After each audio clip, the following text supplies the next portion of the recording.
Te kjo pjesë doja edhe të shtoja sepse shpjegoj edhe burimin nga ana akademike, obligative të tjera, por shpesh fëmijët dinë me qenë shumë empatik edhe e pranojnë me dashnin më të madhe pavarësisht nevojave të veçanta të cilët shoku shoqja mund t'i ketë, a mund të shpesh pa dosh me i paragjykuar mësimdhënësit, që mësimdhënësit e jetë ajo hallka që e prish që të zinxhirin e empatisë dhe bashkëpunimit që një fëmijë se gjen veten pastaj në atë klasë. Fëmijët është e vërtetë sepse fëmijët prindrit e fëmijëve me nevojat veçanta thonë që shokët e klasës e dojnë.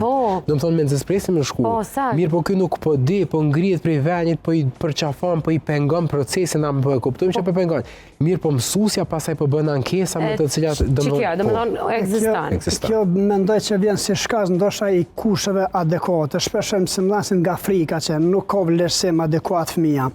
Nuk ka asistent, edhe mësuesi ose mësuesja nuk ka trajnim adekuat, edhe nga frika që ndoshta nuk mund të bëjë më të mirën për fëmin, shpeshherë vjen ky lloj rezistence, ky ngërç ose lloj organizimi që shpeshherë kemi pa nëpër media, organizim që nuk të prindërve sigurisht që nuk don ta pranojnë një nxënës me nevojat veçanta, po prap lidhet ajo pjesa që duhet të inkurajohen ta njohin fëmijën.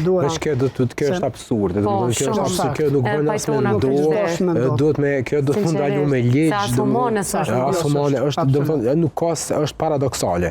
Prandaj në asnjë rrethon unë personalisht jam në anën e prindërve, që ishim i mbështes dhe gjithmonë do të jem në zëri i tyre në këtë mes.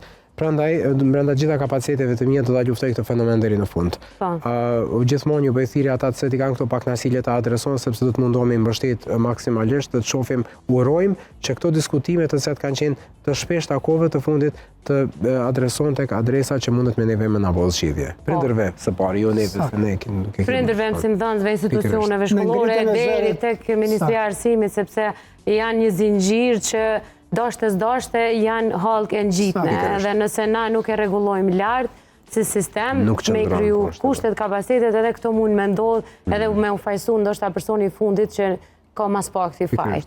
Në këtë rast. Sigurisht me iniciativën e prindërve. Aktivizohen edhe mësimdhënësit, me aktivizimin e mësimdhënësve aktivizohet komplet shkolla. Pastaj drejtoritë komunale dhe sigurisht mesazhi arrin tek Ministria e Arsimit, kështu që do të pajtona që duhet të ngrisim të gjithë zërën dhe që mos të hezitojmë, të kërkojmë sidomos ata që na takon, pra prindërit të drejtën për shkollim adekuat të fëmijëve, pra që është një prej të drejtave elementare të çdo personi, pra shkollimi ose edukimi adekuat.